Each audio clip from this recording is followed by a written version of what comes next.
আলহামদুলিল্লাহ ওয়াসসালাতু ওয়াসসালামু আলা রাসূলিল্লাহ আম্মা বাদ আউযুবিল্লাহি মিনাশ শাইতানির রাজিম আল্লাহু ইয়াজতাবি ইলাইহি মান ইয়াশা অর্থ আল্লাহ তাআলা যাকে চান নিজেই তাকে নিজের দিকে টেনে নিজের বানিয়ে নেন। ইন্টারনেট মাদ্রাসার পক্ষ থেকে সকলকে স্বাগতম। আজ আমরা হযরত ওমর ফারুক রাদিয়াল্লাহু তাআলা আনহুর ইসলাম গ্রহণ সম্পর্কে জানব। হযরত ওমর ফারুক রাদিয়াল্লাহু তাআলা আনহুকে আল্লাহ সুবহানাহু ওয়া তাআলা আকর্ষণ করে তাকে ইসলামে নিয়ে এসেছিলেন, সেই সম্পর্কিত কাহিনীটি আমরা জানব। আল্লাহ পাক তাকেও বিশেষভাবে নিজের দিকে আকর্ষণ করেছিলেন। এক সময় এত বড় দুশমন ছিলেন যে প্রিয় নবী রাসূলুল্লাহ সাল্লাল্লাহু আলাইহি সাল্লামের হত্যার ষড়যন্ত্রকারীদের এক সদস্য তিনিও ছিলেন।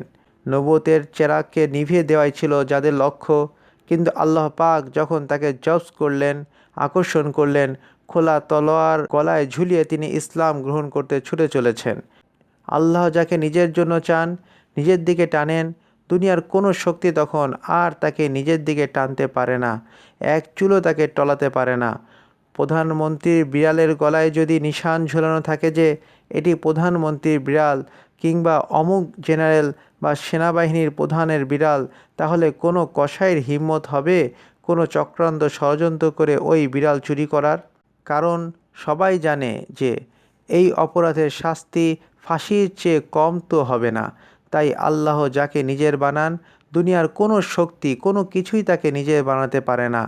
না কোনো রূপ সৌন্দর্য, না কোনো ধন সম্পদ, না রাজত্ব, না সিংহাসন, কোনো কিছুই তাকে আকৃষ্ট করতে পারে না।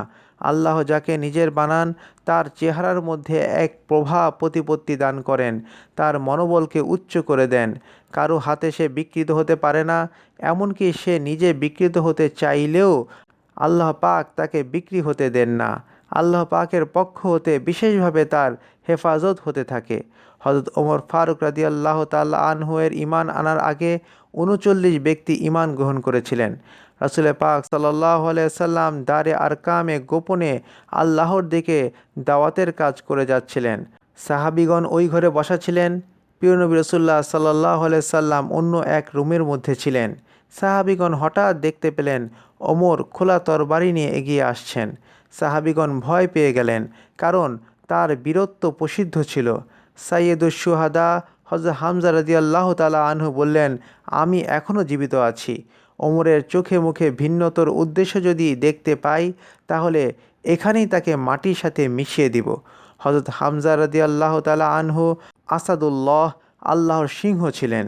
ওদিকে হুজুরে পাক রাসূলুল্লাহ সাল্লাল্লাহু আলাইহি সাল্লামকে সংবাদ দেওয়া হলো যে ওমর দরজা পর্যন্ত পৌঁছে গেছেন। রাসূল পাক সাল্লাল্লাহু আলাইহি সাল্লাম তৎক্ষণাৎ তার দিকে এগিয়ে গেলেন। এ নয় যে তিনি সাহাবীদেরকে বলে দিলেন যে, যাও তোমরা আগে ওমরের দিকে এগিয়ে যাও। প্রিয় নবী রাসূলুল্লাহ সাল্লাল্লাহু আলাইহি সাল্লামকে ৪০ জন জান্নাতি পুরুষের শক্তি দেওয়া হয়েছিল। আর জান্নাতি একজন পুরুষের শক্তি দুনিয়ার ১০০ পুরুষের সমান। অতএব প্রিয় নবী রাসূলুল্লাহ সাল্লাল্লাহু আলাইহি সাল্লামের দেহ মোবারকে ৪,০০০ পুরুষের শক্তি ছিল। এই জন্যই বিখ্যাত থেকে বিখ্যাত কোনো পালোয়ানও তার সাথে মোকাবেলা করে কখনো জিততে পারেনি। হযরত ওমর এখনও ঈমান আনেননি। বুকের উপর নাঙ্গা তলোয়ার ঝুলিয়ে তিনি দাঁড়িয়ে আছেন। প্রিয় নবী রাসূলুল্লাহ সাল্লাল্লাহু আলাইহি সাল্লামের কি হিম্মত আর মনোবল! তিনি হযরত ওমরের করতর আঁচল ধরে সজোরে টান মারলেন। কারণ রাত্রিবেলা তিনি কাবা শরীফের দরজার সম্মুখে আল্লাহ পাকের নিকট দোয়া করেছিলেন, হে আল্লাহ, ২ ওমরের মধ্যে এক ওমরকে ঈমান ও ইসলাম দান করুন, হয় ওমর ইবনুল খাত্তাবকে, না হয় ওমর ইবনে হিশামকে। ওই দোয়ার সময় ডান দিকে ছিলেন হযরত জিবরাইল আলাইহিসসালাতু ওয়াসসালাম, বাম দিকে হযরত আবু বকর সিদ্দিক রাদিয়াল্লাহু তাআলা আনহু। হযরত ওমরকে দেখেই তিনি বুঝে ফেলেছেন যে দোয়া কবুল হয়ে গেছে। নিজের দোয়ার কবুলের উপর নবীর অন্তরে কী পরিমাণ আস্থা থাকে! তিনি তার আঁচল ধরে এত জোরে টান মেরেছেন যে হযরত ওমর উপুর হয়ে পড়ে গেছেন। সকল বীরত্ব শক্তির দাপট ধুলায় মিশে গেছে। রাসূল পাক সাল্লাল্লাহু আলাইহি সাল্লাম বললেন, ওমর আর কতকাল জাহিলিয়াতের অন্ধকারে ডুবে থাকবে? ইসলাম গ্রহণ থেকে আর কতদিন নিজেকে বঞ্চিত রাখবে? হযরত ওমর বললেন, হে আল্লাহর রাসূল, আপনার গোলামদের কাতারে শামিল হওয়ার জন্যই তো ওমর আজ আপনার কদমে হাজির। এই বলে তিনি কালিমা পাঠ করলেন, লা ইলাহা ইল্লাল্লাহু মুহাম্মাদুর রাসূলুল্লাহ, যার অর্থ এক আল্লাহ ছাড়া আর কোনো মাবুদ নাই। মোহাম্মদ রসুল্লাহ সাল্লাল্লাহু আলাইহি সাল্লাম আল্লাহ পাকের বিশেষ দূত ও বার্তাবাহক। ওই সময় রসুল পাক সাল্লাল্লাহু আলাইহি সাল্লাম এবং সাহাবায়ে কেরাম আনন্দের আতিশয্যে এত জোরে আল্লাহু আকবার বলেছেন যে কাবা শরীফ পর্যন্ত সেই আওয়াজ পৌঁছে গেছে। এবং ওই মুহূর্তেই হযরত জিবরাইল আলাইহিস সালাতু ওয়াস সালাম আগমন করলেন এবং বললেন, হে আল্লাহর রসূল, ইস্তাবশারা আহলুস সামাই বিইসলামি ওমর। ওমরের ইসলাম গ্রহণে আসমানবাসী ফেরেশতাগণ আনন্দ উল্লাস করছেন এবং এই উপলক্ষে ওহী নাজিল হলো। আউযু বিল্লাহি মিনাশ শাইতানির রাজিম। ইয়া আইয়ুহান নাবিয়্যু হাসবুকাল্লাহু ওয়া মানিত্তাবাআকা মিনাল মুমিনিন। অর্থ, হে নবী, আপনার জন্য আল্লাহ যথেষ্ট এবং আপনার অনুসারী এই মুমিনগণই যথেষ্ট। অর্থাৎ আসলে তো আল্লাহই আপনার জন্য যথেষ্ট, তবে আল্লাহ পাকের সেই শক্তি ও প্রতিপত্তির প্রকাশ ঘটবে আপনার অনুসারী এই ঈমানদারদের মাধ্যমে, যাদের মধ্যে রয়েছে হযরত ওমরের মতো বীর পুরুষ, যার কারণে শত্রুদের অন্তর আত্মা কাঁপতে শুরু করেছে। তারা ভীত হয়ে গেছে, কারণ তার শীর্য বীর্য বীরত্ব সমগ্র আরবের মধ্যে প্রসিদ্ধ। তাই তো হযরত ওমর ইসলাম গ্রহণের পরক্ষণেই আরজ করলেন, হে আল্লাহর রাসূল, আমরা যেখানে সম্পূর্ণ হকের উপর রয়েছি, তাহলে কেন আমরা নিজ ইসলামকে গোপন করব? অতঃপর তিনি ২০ জনের দুটি কাতার বানালেন। এক কাতারের সম্মুখে থাকলেন তিনি নিজে, অপর কাতারের সম্মুখে রইলেন সাইয়্যিদুশ শুহাদা হযরত হামজা রাদিয়াল্লাহু তাআলা আনহু, এবং উভয় কাতারের মধ্যখানে প্রিয় নবী রাসূলুল্লাহ সাল্লাল্লাহু আলাইহি সাল্লামকে নিয়ে তারা কাবা শরীফে গিয়ে নামাজ আদায় করলেন।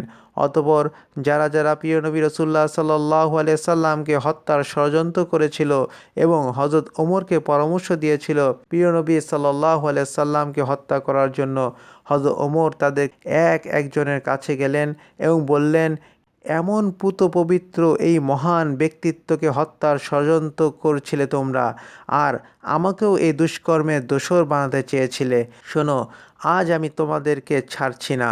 অতঃপর তিনি একজনকে ধরে আঁচড়াতে লাগলেন। মদিনায় হিজরতের সময় কাফের গোষ্ঠীর সম্মুখে তলোয়ার বের করে বললেন, আজ ওমর মক্কা ত্যাগ করে মদিনার উদ্দেশ্যে রওনা হচ্ছে এবং ওমর একাই যাচ্ছে। যার যার শখ আছে নিজ স্ত্রীকে বিধবা বানানোর এবং নিজ সন্তানদেরকে এতিম বানানোর, তারা আসো, ওমরের মোকাবিলা করো। কি শান ছিল! আল্লাহ তাআলার কুদরতের কি এক বিস্ময় ছিলেন তিনি! কোথা হতে কোথায় গিয়ে পৌঁছলেন।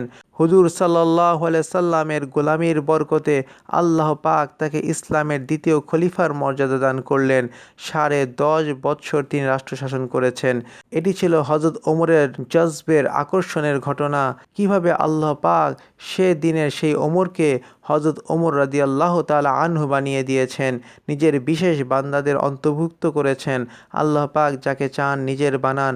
আল্লাহই তাকে এভাবে আকর্ষণ করেছিলেন, নতুবা যে নবীর হত্যার ষড়যন্ত্রকারীদের দলভুক্ত সেই মানুষটি কিভাবে সেই নবীর হাতে হাত রেখে ইসলাম গ্রহণ করতে পারে? কিন্তু বস, এ কথাই, প্রেম জানি না, প্রেম বুঝি না, কিন্তু নিরঞ্জনে নিয়ে যাচ্ছেন নিজেই ধরে আমায় নিজের শনে। এই ছিল হযরত ওমর রাদিয়াল্লাহু তাআলা আনহুর ইসলাম গ্রহণের ঘটনা। আল্লাহ সুবহানাহু ওয়া তাআলা আমাদেরকে সত্য সঠিক ঘটনা জানার এবং তার মাহবুব হওয়ার তৌফিক দান করুন। ওয়া আখিরু দাওয়ানা আনিল হামদুলিল্লাহি রাব্বিল আলামিন।